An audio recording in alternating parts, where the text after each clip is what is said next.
Recuerdo que era niño cuando mi tío decidió contarme la historia de Ernesto.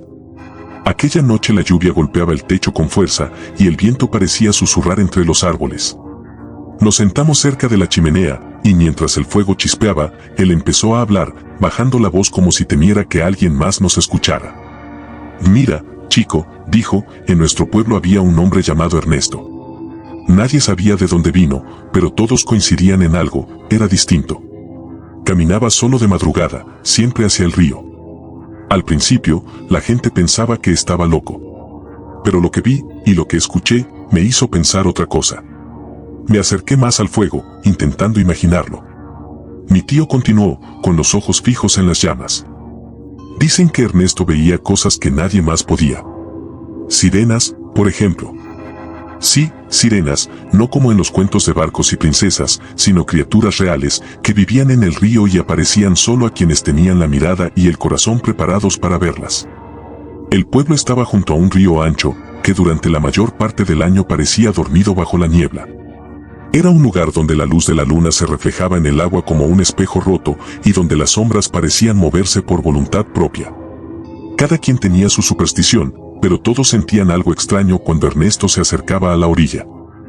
Por las noches, continuó mi tío, él desaparecía entre los senderos embarrados. Nadie lo seguía, porque incluso los más valientes sentían un escalofrío recorriéndoles la espalda si se acercaban. Pero yo lo veía desde la distancia, y algo en mí sabía que no era normal. Ernesto no hablaba mucho, pero algunos vecinos decían que murmuraba canciones que el río parecía repetir. Otros contaban que sus huellas desaparecían justo en la orilla, como si alguien lo hubiera tragado el agua. Cada noche que regresaba, estaba más pálido, con la mirada más profunda y distante, como si el río le hubiera enseñado secretos que nosotros no podíamos entender. Con el tiempo, su rutina se volvió obsesión. Caminaba hacia el río aunque lloviera o el viento azotara los árboles, y se sentaba horas mirando el agua. Decía cosas que nadie comprendía, nombres de personas, lugares y criaturas que parecían salir de otro mundo. Y a veces, en los momentos de silencio absoluto, podías oír algo extraño, un canto suave, apenas un susurro, que parecía mezclarse con el viento y el agua. Yo recuerdo una noche, dijo mi tío, cuando tenía apenas 10 años, estaba jugando cerca de la ribera y vi algo que nunca olvidaré. Ernesto estaba sentado en el borde del agua y el río parecía moverse a su alrededor como si lo saludara. Y luego, algo brilló bajo la superficie, algo que no era humano. Se inclinó hacia mí y bajó la voz, como si el fuego pudiera traicionar nuestras palabras. Nunca me acerqué más. Nunca nadie debería. Pero te digo esto, su mirada era distinta. Profunda. Como si el agua le hablara directamente al alma. Y yo lo entendí. Algunas cosas no están hechas para nosotros. El resto de esa primera hora se llenaría de pequeños detalles, como Ernesto veía el reflejo de la luna danzar sobre el río, como los animales del pueblo lo evitaban, como la niebla se espesaba cuando él llegaba, y como la gente empezaba a murmurar sobre el hombre que hablaba con sirenas. Cada noche que pasaba, su vínculo con el río se volvía más evidente, más peligroso y más fascinante. Mi tío hizo una pausa, dejando que el crepitar del fuego llenara el silencio, y me dijo: recuerda bien esto, chico, lo que Ernesto veía era real para él. Y aunque nadie más pudiera verlo, el río siempre lo reconocía. Mi tío se reclinó en la silla, mirando el fuego mientras me contaba cómo las noches de Ernesto se volvían cada vez más largas y extrañas. Verás, chico, empezó, no era solo que él caminara al río. Era como si el río lo llamara a él. Cada noche que desaparecía, regresaba diferente. Su piel parecía reflejar la luz de la luna de manera extraña, húmeda, casi luminosa. Sus ojos, antes claros, empezaron a tener un brillo extraño, como si miraran algo que nosotros no podíamos ver. El pueblo, al principio, lo miraba con curiosidad. Algunos vecinos intentaban hablarle, preguntarle qué hacía allí, pero Ernesto solo sonreía débilmente o susurraba cosas incomprensibles. Palabras en un idioma que nadie reconocía, nombres extraños de lugares y criaturas que nadie conocía. Yo mismo lo seguí una vez, dijo mi tío, bajando la voz, desde la distancia, con cuidado. Lo vi sentarse en la orilla y abrir los brazos hacia el agua. Y entonces lo escuché, un canto, suave, dulce, que parecía flotar sobre el río. No era su voz del todo, pero él la entendía. Sus labios se movían y el río respondía, moviéndose, ondulando, como si respirara. Con el paso de los días, los cambios en Ernesto se hicieron más visibles. La gente notaba cosas raras. Sus huellas desaparecían en el barro de la orilla. Los animales del pueblo lo evitaban, perros que solían ladrarle ahora se callaban al verlo, gatos que dormían cerca del río desaparecían de repente. La niebla sobre el río se volvía más densa cuando él se acercaba, y a veces la luna parecía iluminar solo su figura. Mi tío respiró hondo, y continuó con la voz temblorosa. Lo más extraño era cómo las sirenas parecían atraerlo, o quizás él las atraía a ellas. A veces las veía flotar en la superficie, apenas visibles, sombras con ojos brillantes y cabellos largos que parecían moverse con el agua. Nadie más podía verlas, pero él hablaba con ellas, y cuando lo hacía, el río parecía bailar. Esa fascinación comenzó a preocupar al pueblo. Algunos vecinos decían que Ernesto estaba perdiendo la cabeza, pero otros más viejos murmuraban que el hombre tenía un don, un ojo para lo oculto. Y mientras todos dormían, él seguía yendo, noche tras noche, adentrándose más en la niebla, hablando, escuchando, cantando. Una noche, dijo mi tío, lo vi más cerca del río que nunca. Se arrodilló, metió las manos en el agua, y susurró algo que no entendí. Y entonces, escuché el canto. Era como una sinfonía de voces femeninas, tristes, dulces, que parecían surgir del fondo del río. Y por un momento, me sentí atrapado, como si alguien me mirara desde el agua. Corrí a casa, pero nunca olvidé esa sensación. Mi tío hizo una pausa, dejando que el fuego llenara el silencio, y luego continuó. Con el tiempo, Ernesto dejó de interactuar con la gente del pueblo. No comía con ellos, no hablaba, solo iba al río. Y cada noche, volvía con algo cambiado, su voz, su mirada, incluso su sombra parecía más larga, más extraña. Algunos decían que podía escuchar cosas que nosotros no podíamos imaginar. Otros, que podía ver las sirenas cuando éstas decidían mostrarse. Las noches se volvieron más largas, y el río, más vivo. A veces los vecinos escuchaban movimientos extraños, golpes en el agua, susurros en la brisa. Algunos valientes trataron de acercarse, pero se detenían, aterrados, al sentir que algo los observaba desde la oscuridad del río. Mi tío me miró con seriedad. Chico, algunas cosas no deben ser tocadas ni entendidas. Pero Ernesto, él ya estaba atrapado, fascinado, y yo sabía que, si seguía así, el río terminaría llevándoselo. Solo que entonces nadie podía imaginar cómo sucedería. Mi tío bajó la voz, como si temiera que el fuego nos escuchara también, y comenzó a contarme cómo Ernesto se estaba alejando de todo y de todos. Chico, dijo, con cada noche que pasaba junto al río, Ernesto se volvía más extraño. Ya no hablaba con nadie del pueblo, ni siquiera con aquellos que alguna vez intentaron acercarse a él. Caminaba solo, y su mirada, bueno, su mirada ya no era humana. Parecía observar algo que nosotros no podíamos ver. Me contaba que incluso los animales lo evitaban cada vez más.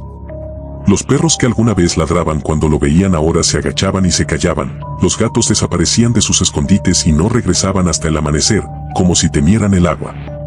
Y entonces comenzaron a pasar cosas raras, continuó. Los vecinos que vivían cerca del río escuchaban ruidos en la madrugada. Golpes en el agua, susurros, cantos que no podían identificar. A veces parecía que el río mismo estaba vivo, respirando, moviéndose de manera extraña cuando Ernesto estaba cerca. Mi tío hizo una pausa, tomando un sorbo de café, y bajó la voz aún más. Recuerdo una noche especialmente clara, con luna llena. Yo me escondí detrás de los árboles, cerca de la orilla. Ernesto estaba allí, arrodillado, sumergiendo sus manos en el agua y hablando con algo que nadie más podía ver. El canto del río creció, como si las sirenas estuvieran respondiendo. Y entonces, un brillo apareció bajo la superficie, un brillo que parecía mirar directamente a mi alma. Corrí a casa, pero no podía olvidar lo que había visto. Con el paso de las semanas, el aislamiento de Ernesto se volvió completo. Nadie podía hablar con él. Algunos vecinos intentaron acercarse, llamar su atención, pero al mirarlo, sentían un frío extraño, una sensación de ser observados por algo más que un hombre. Incluso los niños del pueblo, dijo mi tío, comenzaron a murmurar sobre el hombre que hablaba con sirenas. Decían que a veces lo veían en la orilla del río, hablando solo, con la niebla levantándose a su alrededor como un manto que lo protegía y lo separaba del mundo. Algunos intentaron advertirle, especialmente los más viejos que conocían las historias del río. Le decían, no te acerques demasiado, Ernesto, algunas cosas no quieren ser vistas. Pero él nunca escuchaba. Su obsesión era demasiado fuerte. Y entonces comenzaron a pasar pequeños desastres, continuó mi tío. Una barca desapareció sin razón, un caballo que pastaba cerca del río fue hallado muerto al amanecer, con la piel húmeda y la mirada vacía, como si hubiera visto algo que no debía. Cada noche que Ernesto estaba allí, el río parecía reclamar algo. Los cantos que él escuchaba se hicieron más intensos. Mi tío describía que, a veces, los sonidos parecían formar palabras, suaves, casi imperceptibles, nombres de lugares que nadie conocía, mensajes que nadie podía entender. Ernesto los repetía, y el agua se movía en respuesta, como si bailara a su ritmo. El pueblo comenzó a temer de verdad, dijo mi tío. Los más valientes se atrevían a acercarse, pero sentían que algo los empujaba a retroceder. La niebla se espesaba, el río parecía vivo, y el canto los llamaba, suave pero imposible de ignorar. Mi tío respiró hondo y añadió, bajando todavía más la voz. Chico, en ese punto, su obsesión ya no era solo curiosidad. Él había cruzado un límite. Su vida estaba en las manos de algo que no comprendíamos, algo antiguo, hermoso y peligroso. Las sirenas lo habían elegido, o él las había elegido a ellas. Y eso, créeme, es algo de lo que nadie se recupera. Mi tío bajó la voz aún más, y parecía mirar hacia el rincón más oscuro de la habitación, como si allí estuviera el río mismo. Dijo, hubo una noche en que todo cambió. Una de esas noches en que la luna brillaba demasiado, y la niebla era casi sólida. Ernesto se levantó tarde, más decidido que nunca, y se dirigió al río. Nadie lo detuvo, nadie podía. Sabíamos que algo estaba por suceder, y ninguno de nosotros quería verlo. Recuerdo cómo mi tío describía cada detalle. El viento soplaba con fuerza, levantando la niebla en remolinos sobre el agua. Los árboles se movían como si sus ramas intentaran agarrarlo. Los animales huían de su camino. Pero él no escuchaba, no miraba, solo caminaba hacia la curva más ancha del río, donde decía que las sirenas aparecían más claras. Mi tío hizo una pausa y susurró.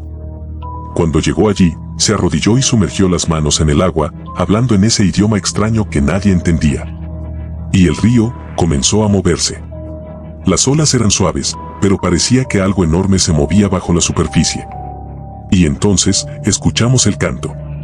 No solo uno, sino varios, armonizando, dulces, pero con un matiz de tristeza y advertencia que nos heló la sangre. Los vecinos, que habían seguido en secreto desde sus casas, no podían moverse. Era como si una fuerza invisible los paralizara. Solo podían mirar cómo Ernesto se inclinaba sobre el agua, mientras las luces de la luna reflejaban sombras que parecían surgir del fondo. Y luego, dijo mi tío con la voz temblorosa, ocurrió algo que nadie olvidará. Una especie de remolino apareció junto a él. El agua brillaba, como si reflejara una luz propia, y un reflejo humano se alzó bajo la superficie, mirándolo. Ernesto levantó la cabeza y sonrió, una sonrisa que nadie había visto antes, pero que estaba llena de un conocimiento y una paz que no eran de este mundo. El remolino creció, y el canto se volvió ensordecedor. Los que estaban cerca aseguraban sentir una fuerza que los llamaba, los invitaba a acercarse, y nadie se atrevía. Y entonces, mi tío bajó la voz hasta casi un susurro, desapareció. Como si el río lo hubiera tragado. Sus huellas quedaron hasta la orilla y luego nada. Ni un grito, ni un chapoteo, nada. Solo el río y su canto, suave, persistente, que parecía susurrarnos, ahora es nuestro. El pueblo se sumió en el miedo. Fueron en botes, lanzaron cuerdas, buscaron con linternas, pero no encontraron ni su cuerpo ni sus ropas. Solo había marcas circulares sobre el agua, como si alguien hubiera dibujado un sello invisible. Los más viejos murmuraban que era la señal de las sirenas, reclamando lo que era suyo. Con el tiempo, comenzaron a aparecer otros signos inquietantes. Vecinos escuchaban el canto de Ernesto mezclado con voces femeninas flotando sobre el río. Reflejos humanos que desaparecían si parpadeabas. Sombras que se movían bajo la niebla, siempre cerca del agua. Mi tío me miró con seriedad. Chico, nadie volvió a acercarse al río de madrugada después de eso. Nadie quería sentir ese canto, nadie quería ver esos reflejos. Algunos decían que, si escuchabas atentamente, podías oír a Ernesto en las madrugadas llamarte, incluso los jóvenes que a veces iban algunas veces a beber dejaron de ir, aunque nunca dijeron la razón. Mi tío dejó que el fuego chispeara unos segundos antes de hablar, como si estuviera escuchando el río a través de la chimenea. Después de aquella noche, comenzó, el pueblo cambió. No solo por la desaparición de Ernesto, sino porque todos sentimos que algo había despertado en el río, algo antiguo, más viejo que cualquiera de nosotros. Los días siguientes fueron silenciosos. Las calles estaban vacías y el agua del río parecía más oscura, más profunda, como si guardara secretos que nadie debía conocer. Los vecinos más viejos decían que el canto de las sirenas nunca había cesado realmente, solo se había vuelto más sutil, más peligroso, como un murmullo que entra en la mente y te hace imaginar cosas que no existen, o que sí. Al principio, continuó mi tío, la gente intentaba hablar del tema como si fuera un cuento. Pero nadie podía ignorarlo. Niños desaparecían por breves momentos cerca de la orilla, regresando pálidos, con los ojos vidriosos, murmurando palabras que no entendían. Algún animal que se acercaba al río nunca volvía. Y, si prestabas atención, a veces podías oír un canto suave mezclado con el viento, tan delicado que parecías imaginarlo, hasta que comprendías que no era imaginación. Sentía escalofríos solo de imaginarlo. Mi tío bajó aún más la voz. Con los años, muchos intentaron explicar lo que pasó con Ernesto. Algunos decían que había sido atrapado por las sirenas, llevado al fondo del río para vivir entre ellas. Otros afirmaban que, de alguna manera, había cruzado a otro mundo, uno que se superpone al nuestro solo en las noches de niebla, cuando la luna brilla y el río parece respirarnos. Me contó que algunos vecinos aseguraban ver su reflejo mezclado con figuras femeninas en la superficie del agua, pero nunca completo, nunca humano. Un destello de su cara, su sonrisa, sus ojos profundos, y luego desaparecía en la corriente. Y con eso, dijo mi tío, surgió la leyenda. Los padres del pueblo comenzaron a advertir a sus hijos, nunca camines cerca del río de noche. Nunca escuches demasiado el canto del agua. Porque todos sentían que, si lo hacías, el río te conocería, sabría quién eres, y tal vez no te dejaría volver. Me contó historias que ocurrieron años después. Una pareja de viajeros que acampaba junto a la ribera escuchó el canto de Ernesto. A la mañana siguiente, los encontraron dormidos profundamente, como si hubieran estado soñando durante días, y se negaban a hablar del río. Un niño pequeño que se acercó demasiado dijo haber visto a un hombre con los ojos brillantes sonriendo desde el agua, acompañado de figuras de sirenas que le hablaban en un idioma desconocido. Nunca volvió a jugar cerca de la orilla. Incluso los pescadores más experimentados juraban que, a veces, cuando la niebla cubría el río, las corrientes formaban patrones circulares imposibles de comprender, como si alguien los estuviera dibujando desde abajo. Mi tío hizo un gesto hacia la ventana, donde la lluvia todavía caía. Chico, lo que quiero que recuerdes es esto: Ernesto encontró lo que buscaba, pero nosotros solo podemos escuchar su canto, observar sus reflejos y aprender que algunos misterios no están hechos para ser descubiertos. Algunas personas desaparecen porque su corazón y su mente pertenecen a algo distinto, algo que no podemos entender. Y el río sigue siendo suyo. Me contó que, con el tiempo, la historia de Ernesto se convirtió en advertencia. Nadie se atrevía a acercarse demasiado al río de noche, pero los que lo hacían escuchaban ecos, cantos y susurros que no podían explicar. Algunos regresaban transformados, otros nunca regresaban. Y así, susurró mi tío, Ernesto vive todavía en el río. Cada vez que la luna se refleja en el agua, cada vez que la niebla se levanta, cada vez que escuchas un canto que no sabes de dónde viene, recuerda que hay secretos que el agua guarda y que algunas personas simplemente desaparecen en ellos. Por un largo rato, la habitación quedó en silencio, solo el sonido de la lluvia golpeando el techo. Yo permanecí quieto, imaginando al hombre y su río, imaginando a las sirenas y el canto que llamaba desde abajo. Y entonces comprendí que el miedo no estaba en lo que había visto, sino en lo que no podíamos ver, la posibilidad de que existiera un mundo paralelo, donde el agua y sus habitantes nos observan, nos escuchan y eligen a quién invitar. Nunca olvides esto, terminó mi tío, con una mirada seria. Algunas historias no son cuentos, son advertencias. Y algunas noches, si escuchas con atención, puedes oír a Ernesto, y tal vez, solo tal vez, sentirás que te invita a unirte al río. Esa fue la última noche que escuché esa historia directamente de mi tío. Y hasta hoy, cada vez que paso cerca del río, no puedo evitar detenerme. No puedo evitar escuchar un canto suave que se mezcla con el viento y el agua y que me recuerda a Ernesto.